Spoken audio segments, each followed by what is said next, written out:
you guys. In this tutorial, I'm going to show you how I make edible balloons for this Balloon Girl cake project. So I started with red candy melts and I melted them according to the package. Make sure you melt them according to the package. I want burgundy here. This is what I'm going for. So I started with red candy melts and I'm adding my Artisan Accents blue to the red candy melts. This was very trial and error for me. I started off with a little bit of blue and I mixed and I mixed and I mixed and I mixed and it wasn't quite right. So I added a little bit more blue and I mixed and I mixed and I mixed and it still wasn't quite right. So I ended up, that other bottle there, I ended up adding some more red to it. You can see it's getting there, but I wanted this like deep, rich burgundy. I wanted it to be super pretty.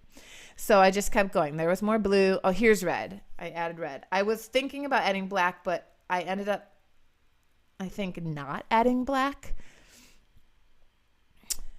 I'm pretty sure I did not add black. I just added red and blue. And actually what happened was I was never happy with what I ended up with, but I just kind of called it and said, okay, I'm going to let it be. And as with most colors, if you let them sit for a while, they darken up. This purple, I added a tiny bit of the violet to kind of help it along because it wasn't getting there where I want it. Normally to get burgundy, you just use like 6 parts red and 2 parts blue, but I did try the violet to try to help it. And you can definitely see it getting there. But as it sat, it got even darker than that and a much more rich burgundy, almost brown. It almost got too dark for me. So keep that in mind as you're mixing this up. It will get darker as it sits. So here is where I kind of called it, was the final color. But you'll notice once I make these balloons, they come out way, way darker than this. Again, keep that in mind. I was happy with the color, but I almost went overboard. So stop before you think you've actually reached the color if you're going with the same kind of look here.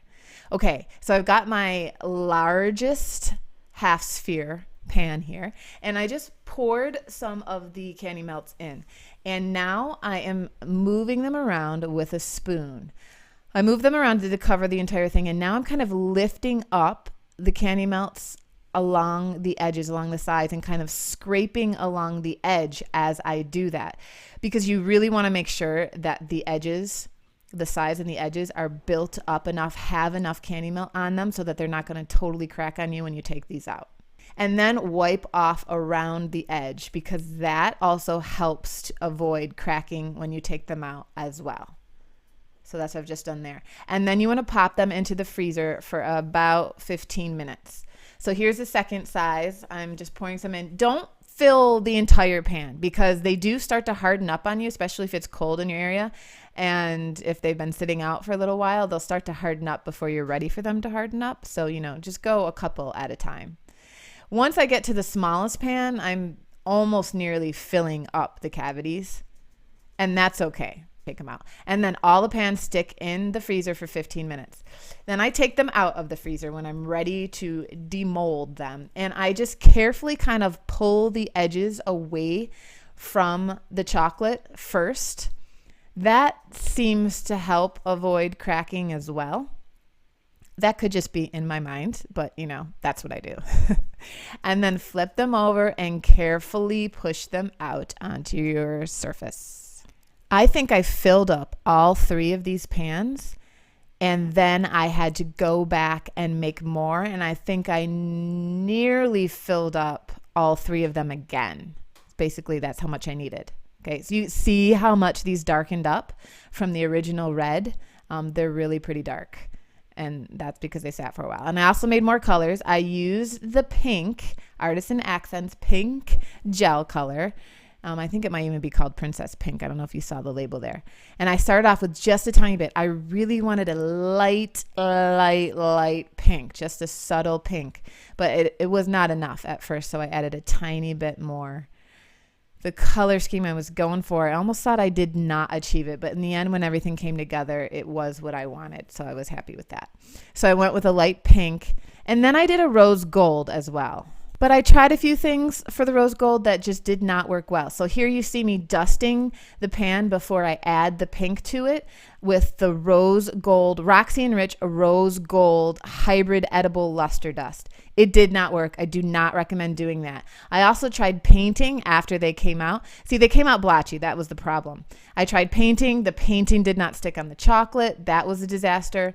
So what I recommend is just making the regular pink ones, like your other regular pink ones, and then dusting them with the rose gold afterwards, just a dry dust over top. And that gave me a nice shiny rose gold finish. It wasn't perfect. It wasn't super, super metallic-y rose gold, but it did give me a different finish than the regular pink, which I wish I would have done that beforehand and not made them blotchy. So that's what I suggest for getting a metallic finish on these babies. Now to fuse the half spheres into one solid sphere.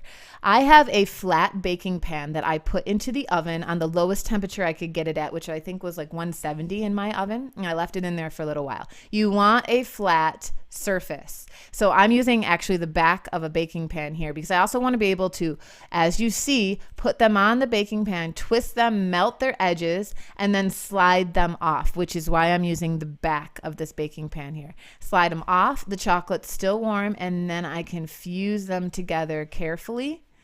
And then I can use my finger to just smooth along the edge to get the excess the excess chocolate melties off of there. That cleans up the edges and fuses them together. It might take a little bit of practice, but once you get it, it's quick and it's easy. I'm going to show you again here.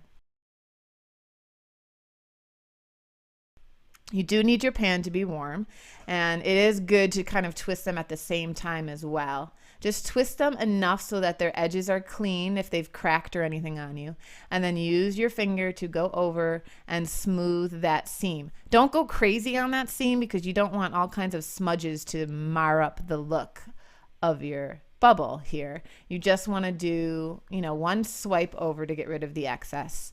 And you've got some pretty little balloons. To see how I've added the balloons to this cake and how I've made this full balloon girl cake project, you can head on over to cakeheads.com. Come join our Cakeheads family over there. We've got some amazing people helping each other take their cake art to the next level. We'd love to have you, and I hope you enjoyed this video. See you later.